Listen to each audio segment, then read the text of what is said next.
महाराज जी, आपके चरणों में कोटि कोटि प्रणाम। यहाँ पर एक भक्त उपस्थित है। उनका प्रश्न है कि इस शारदीय नवरात्रि में माता के 9 रूपों के पूजन साधना का रहस्य क्या होता है?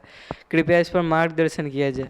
शारदीय नवरात्रा में माता के नवरूपों का जो साधना किया जाता है ये बहुत ही अद्भुत है। ये वेदांत का सूत्र है और इस शारदीय नवरात्रि में बहुत ढंग से साधना की जो परंपरा है, साधना का जो विश्लेषण है, वो हमें 9 रूप में दर्शाया गया है कि प्रथम शैलपुत्री, द्वितीय ब्रह्मचारिणी, तृतीय चंद्रघंटेति, कुसमांडेति चतुर्थकम, पंचमम स्कंदमातेति, षष्ठम कात्यायनीति च, सप्तम कालरात्रिति, महागौरी च अष्टमम। अष्टमा है महागौरी।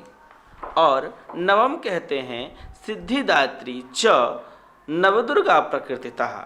यह नवदुर्गा का रूप है।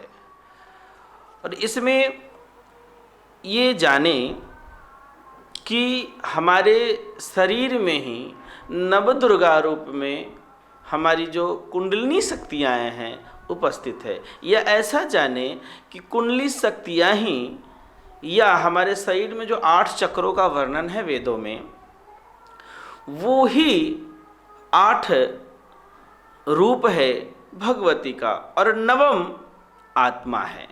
क्या है? आत्मा है।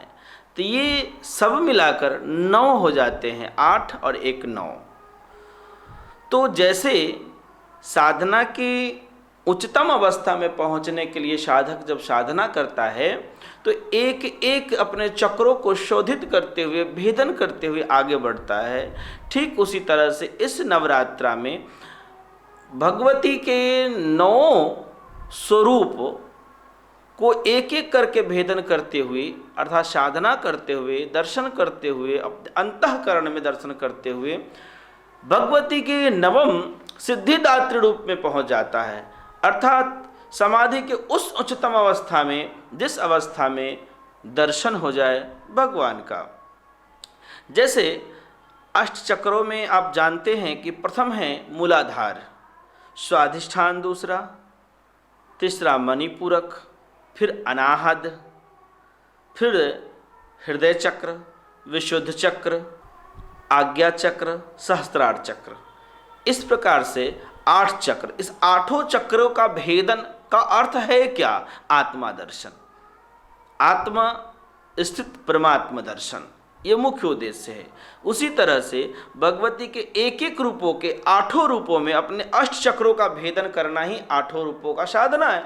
और नवम सिद्धिदात्री अर्थात सहस्त्रार में प्रवेश करके परम सिद्धि को प्राप्त करना, परमात्मा की प्राप्ति करना, आत्मदर्शन करना ही प्रधान है।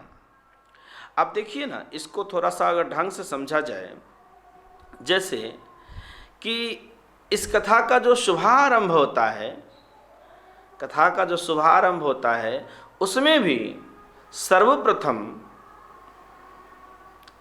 एक समाधि नाम का साधक होता है, दूसरा एक सुरथ नाम का साधक होता है। तो सुरथ नाम का जो साधक होता है वो राजा होता है, और दूसरा जो समाधि नाम का जो साधक होता है वो एक व्यापारी होता है। दोनों कहाँ आता है?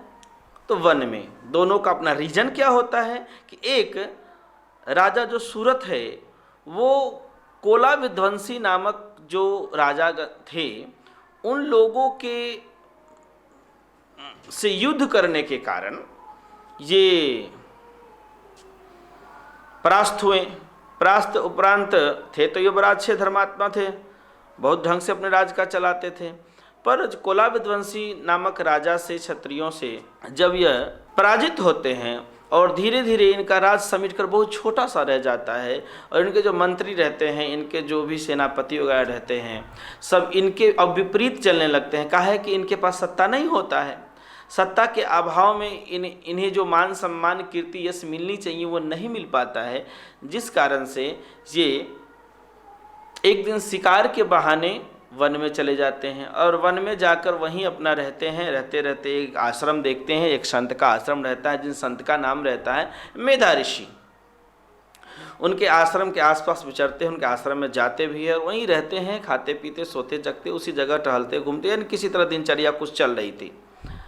संजोग से एक दिन जो सुरथ नाम का राजा है वो एक व्यक्ति को देखता है उसी तरह से कुछ दुखी अवस्था में, उसे पूछ बैठता है कि आप कौन हैं। वो अपना परिचय देता है और कहता है कि देखिए मेरा नाम समाधि है, मैं एक व्यापारी था और बहुत ही सुखी संपन्न जीवन जी रहा था, यश कीर्ति धन धान्य घर द्वार सब बहुत अच्छा था, पर क्या करें अब समय अनुसार कुछ बदलाव हुआ कि हमारे जो पुत्र हैं, हमारी जो पत्नी हैं, हमारे जो भी घर के परिजन हैं, सब लोग मिल कर के हम ही पर दबाव इस तरह से डालने लगे और इस तरह से मेरे साथ द्वेष करने लगे कि धीरे धीरे धीरे हमारा पद धन सब छिन गया और छीनने लगे लोग अपना बुद्धि विवेक लगा करके, और हमें लोग चाहें कि किसी तरह घर से निकाल दे।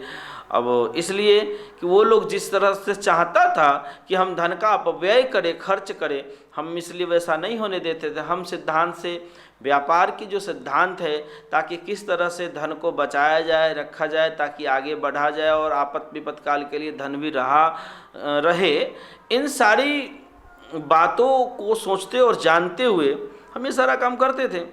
लेकिन वो लोग सोचते थे कि नहीं, इनके पास बहुत सारा धन है पर ये हम लोगों को खर्च करने के लिए देते नहीं। धीरे धीरे वो लोग उस पर कब्जा कर लिया। आज वो कैसे हैं, दुखी होंगे, सुखी होंगे, बिजनेस व्यवस्था व्यापार ठीक से चला रहे होंगे, खराब हो गया होगा, गड़बड़ा गया होगा, वो मुझे कुछ नहीं मालूम। लेकिन फिर भी जो पुत्र, जो पत्नी, जो पुतोहू, जो भी घर के परिजन हमारे लिए इस तरह से सोचा, गलत प्रवृत्ति गलत तरीका से सोचा, हम उसके दुश्मन सा उसको प्रतीत हुए और वो हमारे लिए दुश्मन सा ऐसा हुआ और हमें वो घर से निकाल भी दिया और हम घर से दुखी होकर भाग भी आए। अब यहाँ कुछ दिनों से हम आश्रम में हैं, पर फिर भी हमारे मन में उनके प्रति ही मोह है, प्रेम है, आसक्ति है और मन में चिंता होता है कि लोग कैसे होंगे। तो इन सारी विषयों से हमारे समझ नहीं आता। यही बात राजा भी कहता है कि देखो हमारे साथ भी तो यही घटना है कि ऐसे ऐसे हुआ और फिर हम वन में चले आए। अब देखो उन लोग, दो हमारे मन में चिंता है, एक कि हमारी रानियाँ कैसी होंगी, हमारी रानी कैसी होगी तथा हमारे पुत्र संतान वगैरह कैसे होंगे, साथ साथ हमारा जो राज है, कोष है, जो हमने बहुत मेहनत से अर्जन किया है, बहुत मेहनत से रखा है, वो फिर लोग कैसे यूज करते होंगे, खर्च करते होंगे, हमारे मेहनत से अर्जे हुए जो भी संपत्ति है राजकोष में है। और बहुत सारी चिंताएं हैं कि हमारे साथ बड़ा लोग गलत किया और छल किया, प्रपंच किया। हमारे जो अपने खुद सेनापति, खुद मंत्री आदि भी देखा कि यह जो सत्ता विहीन यानी कमज़ोर पड़ रहा है इसकी सत्ता, तो खुद वो लोग भी मेरे साथ जो है सो गलत तरीक़ा से बिहेव पेश करना, छल करना, ये सब आने लगा। तो आज फिर भी हमारे उन धन संपदा के प्रति या उस घर राज्य और तथा अपने परिजनों के प्रति बड़ा दुख होता है, चिंता होता है, जो कि सब कुछ हम छोड़ कर चले आए हैं। ये दोनों की बात यही रहती है। तो दोनों के मन में इस तरह की बात चलती रहती है, राजा सुरथ और व्यापारी समाधि। तो दोनों के मन में जो बात चलती रहती है, तो दोनों इस बात के विशेष जानकारी या इस प्रश्न के हल उत्तर के लिए सोचते हैं कहा जाए तो इस जगह सबसे मेधावी, सबसे यशस्वी और सबसे विद्वान तो मुनि ही हैं जिनके आश्रम में हम लोग आए हैं। तो चलिए मेधा मुनि जी से, ऋषि से, संत से पूछा जाए कि आखिर ऐसे हम लोगों के मन में क्यों हो रहा है। हम लोग तो सब कुछ छोड़कर आ गए हैं ना। तो ऋषि के पास ये लोग जाते हैं, उपस्थित होते हैं, प्रणाम करते हैं तथा नियम पूर्वक, एक श्रद्धा विश्वास पूर्वक, एक सिद्धांत पूर्वक, जो एक श्रद्धा पूर्वक होता है वैसे वहाँ बैठते हैं। बैठने के बाद अपना प्रश्न रखते हैं। राजा सुरथ इस प्रकार से अपनी बातों को रखते हैं और उस जो व्यापारी समाधि था उसके बारे में भी कहते हैं कि आखिर हम दोनों के मन में ऐसा क्यों हो रहा है जब हम सब कुछ छोड़कर चले आए हैं। तो अब चाहते हैं भगवत भजन में, ध्यान साधना समाधि में, प्रभु के चिंतन में लगे रहें, फिर भी ऐसा क्यों हो रहा है मेरे साथ, मेरे मन में उद्वेग क्यों हो रहे हैं उन लोगों के प्रति जिन लोगों ने मुझे छोड़ दिया, त्याग दिया, उन लोगों के प्रति मेरे मन में प्रेम भावनाएं, ये सब क्यों आ रहे हैं। अब इस विषय को समझाने के लिए ऋषि आरंभ करते हैं प्रथम अध्याय से। कहाँ से आरंभ करते हैं, ये तो उनका प्रश्न आदि हुआ। और वो आरंभ करते हैं कहाँ से, तो भगवान विष्णु एक बार शयन में थे और उस शेष नाग पर शयन कर रहे थे। तब उस समय भगवान के कान से दो प्राणी उत्पन्न हुए जो मधु और कैटभ के नाम से जाने गए। और ये दोनों इतने उपद्रवी हुए जिनके कारण इन्हें राक्षस कहा गया। उपद्रवी होने के कारण मानवता के विरुद्ध जाकर के समाज में अपना वर्चस्व जमाना तथा अपना सत्ता कायम करने के लिए और बहुत ही उटपटांग तरीका से जीना, वही है राक्षस, वही है असुर। तो इस प्रकार से वो किया और सब पर अपना कब्जा जमाया। धीरे धीरे सब समाज, पूरा देवता वगण सब बड़ा ही दुखी हुए। ब्रह्मा जी से कहे, ब्रह्मा जी प्रार्थना करते हैं भगवान विष्णु से कि हे भगवान विष्णु, आप तो शयन में हैं, जागिए।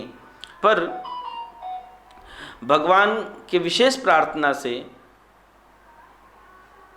और उस प्रार्थना में खास देखा जाए क्या करते हैं ब्रह्मा जी, कि भगवान की जो योग निद्रा है, यानी कि जो शयन में, जो नींद में भगवान है, नींद में जो शक्तियाँ हैं, उस शक्ति से प्रार्थना करते हैं कि आप भगवान से अलग हो जाएं और वो जब जाग जाएं तो वो हमारा कल्याण करेंगे। और उस समय ऐसा लिखा है दुर्गा सप्तशती में कि निद्रा देवी, योग निद्रा जो भगवान की महामाया नाम से जानी गई, वो उनके आँखों से, कानों से और मुख से निकल करके बाहर आ जाती है, मूर्तिमान हो जाती है निद्रा देवी। यहाँ भी आध्यात्मिकता है, बहुत गहरा आध्यात्मिक है कि जगना, जीव जब जगता है तभी जाकर के अपने काम, क्रोध, लोभ, मद, मत्सर से युद्ध करता है। ये जो अब मधु कैटभ उनके कान से उत्पन्न हुए, कहने का तात्पर्य ये है कि ये मधु कैटभ हमारे ये ही काम, क्रोध, लोभ, मद, मत्सर आदि है। और इनसे लड़ने के लिए जीव यानी कि मनुष्य ही, जो आत्मा और शरीर से अटैच होकर जो ये शरीर बना है, तो यही विष्णु है, यही शरीर ही विष्णु माना गया। ये समझाया गया है कि अपने अंदर कैसे प्रवेश करेंगे, अपने अंदर के दुष्ट काम, क्रोध, लोभ आदि मद मत्सरों से कैसे आप लड़ेंगे। इस पर यह विश्लेषण किया गया है वैदिक क्षेत्रों में कि अब मधु कैटभ, अब भगवान जब जग जाते हैं, यानी आप जग जाते हैं, आपके आँखों से जब निद्रा निकल जाती है, आपके कानों से, आपके मुख से, यानी सब आलस जब त्याग दिया जाता है, तब जानिए जीव जग जागा, जब सब विषय विलास विरागा। संपूर्ण ये जो विलासता है, यानी सुसुप्त है, वो स्वप्न अवस्था है, ये सब विलासता स्वरूप है, ये तमोगुणी भी है। तो जीव जब जगता है, तो जगने का तात्पर्य है कि चेतना में आना। चेतना में भी कौन चेतना, तो आध्यात्मिक चेतना में जाना। जब व्यक्ति आध्यात्मिक चेतना में जाता है तभी अपने अंदर के मधु कैटभ से लड़ पाता है। मधु, ये मधु शब्द माधुर्य से भी है, मधु से भी, मिठास से भी, यानी मेरे अंदर जो दुश्मन है ना, बड़ा मीठा है, वो हमें धीरे धीरे किस तरह से मारता है पता नहीं चलता है। जैसे चीनी खाने से या मीठा खाने से डायबिटीज होता है और धीरे धीरे पता नहीं चलता है कि कैसे हमें बीमारी हो गई, और बाद में यही डायबिटीज हमें धीरे धीरे कैसे मार देता है। ठीक उसी तरह से दो प्रकार की जो मनुष्य में माया है, यानी एक राग रूपी माया, एक द्वेष रूपी माया, तो ये मधु कैटभ का स्वरूप है। ये दोनों से निपटने के लिए साधक को सम्यक बोधक बनना पड़ता है। तो इन दोनों से निपटने के लिए बड़ा मुश्किल है। इससे भगवान विष्णु, वहाँ वर्णन क्या है, 5000 वर्षों तक लड़ते हैं। अब सोचिए 5000 वर्ष लड़ना साधारण बात तो नहीं है। लड़ना तो कुछ क्षणों में ही हो सकता है, समाप्त हो सकता है युद्ध, लेकिन 5000 वर्ष का तात्पर्य यह है कि मनुष्य अधिक काल तक यह साधना करे। 5000 वर्ष का यहाँ मतलब 5000 से नहीं है यहाँ मतलब है कि अधिक दिनों तक 5 महीने हो, साल भर हो, 2 साल हो, यानी गुरु के बताए हुए सिद्धांत से अपने अंतःकरण के खल को, दुष्ट को पराजित करे, समाप्त करे, तो उसके लिए समय थोड़ा लगेंगे। इसीलिए यहाँ 5000 वर्षों का वर्णन है। युद्ध करते हैं, उसके बाद भी अपने को, वो कहने का तात्पर्य है कि वो परास्त नहीं कर पाते हैं मधुकैटभ को भगवान विष्णु, यानी जीव और यानी शरीर और आत्मा जो मिलकर ये विष्णु हैं, ये अपने अंदर के राग द्वेषों को ख़त्म नहीं कर सकता। कहते हैं कि बड़ा सुंदर वर्णन है, कबीरदास जी कहते हैं कि मन कभी मरता नहीं, मन से ही राग द्वेष की उत्पत्ति आदि है। मर गया शरीर, तो बार बार शरीर मर जाता है, पर वो जो मन है, अहंकार है, वो मरता नहीं। उसे ही मारने के लिए, उसे शांत करने के लिए ही यह साधना है। मन और अहंकार को दमन करके, शांत करके अब हम अपने अंतःकरण में प्रवेश कर अपने आत्मसत्ता को, अपने परमात्मा, अपने आत्मा को जगाना ही प्रधान है। तो अब वो बड़ा मुश्किल है, इसे मार सकते नहीं। इसलिए जिस तरह से भगवान विष्णु मधुकैटभ को नहीं मार सके, यानी उसी तरह हम भी अपने मन और अहंकार को, राग और द्वेष को नहीं मार सकते। तो क्या करें?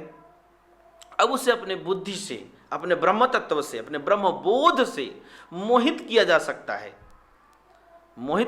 है। जैसे कि महामाया उस समय उसे मोहित कर दिया मधुकैटभ को, और मधुकैटभ भगवान विष्णु से क्या कहता है कि हम तुम पर प्रसन्न हैं, हमसे ही कुछ वर मांग लो।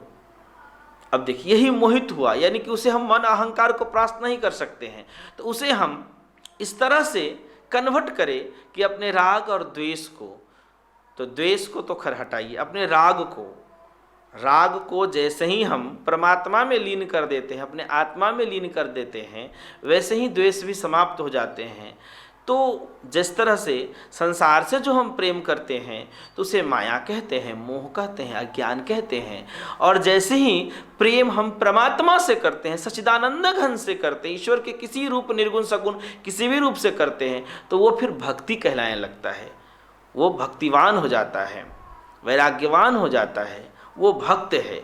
ठीक उसी तरह से अपने राग को परमात्मा के श्री चरणों में बांध दे, अपने आत्मसत्ता में पिरो दे, तो ये से यानी कन्वर्ट कर देना।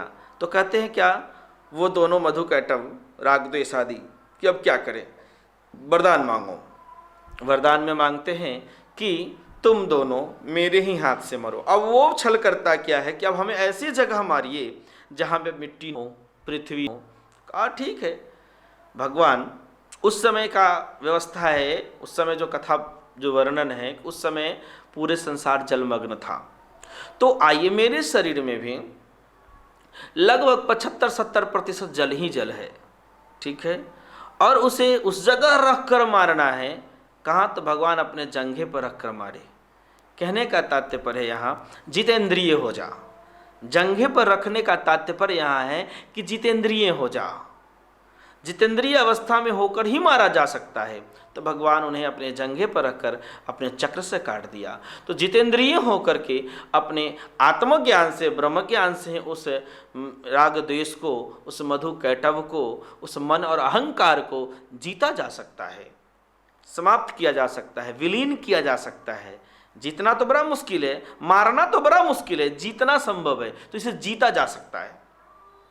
मर तो सकता नहीं, मेरे शरीर के ही वंश से उसे डाइवर्ट किया जा सकता है, कन्वर्ट किया जा सकता है, परिणित किया जा सकता है, मारा नहीं जा सकता है। तो अब वहाँ वर्णन है कि काट दिया, मार दिया, यानी उन्हें मरे के ही समान माना गया, यानी जीत लिया गया। और जीत लेने के बाद मनुष्य उस परम समाधि में, उसे ही जीत लेने के बाद मनुष्य अब एक एक, प्रथम शैलपुत्री, द्वितीय ब्रह्मचारिणी, तृतीय चंद्रघंटेति, कुष्मांडेति, चतुर्थकम पंचम स्कंद मातेति, खष्टम कात्यायनी थी। इस तरह से अष्टम तक पहुंचकर नवम सिद्धिदात्री का तात्पर्य है समाधि में जाकर। अष्टमा में आप समाधि में प्रवेश कर जाते हैं, और समाधि में जाने के बाद जब आपको अपना ही खुद की जब आत्मा दर्शन हो जाना ही नवम सिद्धिदात्री है, नवम सिद्धिदात्री है। यही इसका मूल रहस्य है। और आपको मालूम कि अगला स्तोत्रम में जब भी प्रार्थना किया गया है तो उसमें यही कहा गया है, शुंभस्यैव निशुंभस्य धूम्राक्षस्य च मर्दिनी, यानी कि शुंभ नामक राक्षस को मारे मेरे शरीर में, निशुंभ नामक राक्षस को मेरे शरीर में जो उसे मारे, धूम्राक्षस्य को मारे, च मर्दिनी मारिए, तथा मुझे क्या दो माँ। तो सबसे पहले कहते हैं द्युषो जहि। आप पढ़ेंगे रूपम देही जयम देही यशो देही दुसो जही। तो द्युषो जही का तात्पर्य है कि मेरे अंदर के काम क्रोध आदि शत्रुओं का नाश करो हे माँ।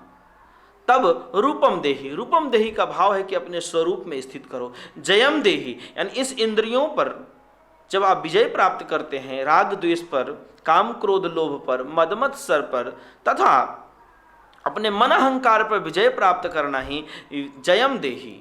तब अपने स्वरूप को प्राप्त करते हैं, कहते हैं रूपम देही यानी स्वरूप, अपने स्वरूप में। इस तरह से जब तक हम काम क्रोध आदि शत्रुओं पर विजय प्राप्त नहीं करेंगे, जय प्राप्त नहीं करेंगे, तब तक अपने स्वरूप में स्थित, अपने ब्रह्ममय स्वरूप, आनंदमय स्वरूप, ब्रह्ममय स्वरूप में आप व्यवस्थित नहीं हो सकते। यही सारी बातें बहुत तरीका से समझाया गया है। इस तत्व को, इस वेदांत को समझने के लिए भी बड़ा अद्भुत ज्ञान चाहिए, जो अंधविश्वास से निकलने के बाद ही समझ में आएगा।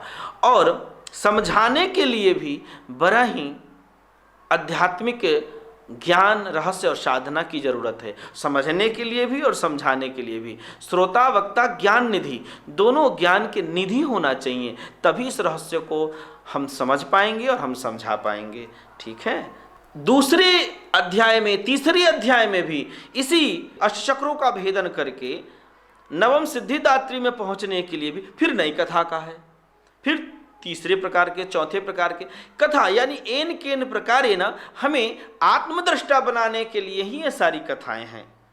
जो व्यक्ति इस रहस्य को समझ जाएगा, आगे भी आइए ना, देखिए आगे आपको मिलेगा कि जब महिषासुर का जब वध करते हैं, उनके सेनाओं से युद्ध करते हैं, उसमें जब सब त्राहिमाम होते हैं तो एक एक देवताओं के शरीर से, सबसे पहले भगवान श्री विष्णु के शरीर से, फिर ब्रह्मा के शरीर से, शंकर भगवान के शरीर से, इंद्र आदि के शरीर से, सबके शरीर से एक एक तेज निकलता है, उससे भगवती की उत्पत्ति होती। कहने का तात्पर्य मेरे ही शरीर में सभी देवताओं का वास है, और मुख में अलग देवता, आंख में अलग देवता, नाक में अलग देवता तथा कंधों में, सीना में, छाती में, हर प्रत्येक इंद्रिय अंग अंग में अलग अलग देवताओं का वास वेदों ने बताया है। उनसे एक शक्ति की उत्पत्ति होती है जो आत्मयोग होता है।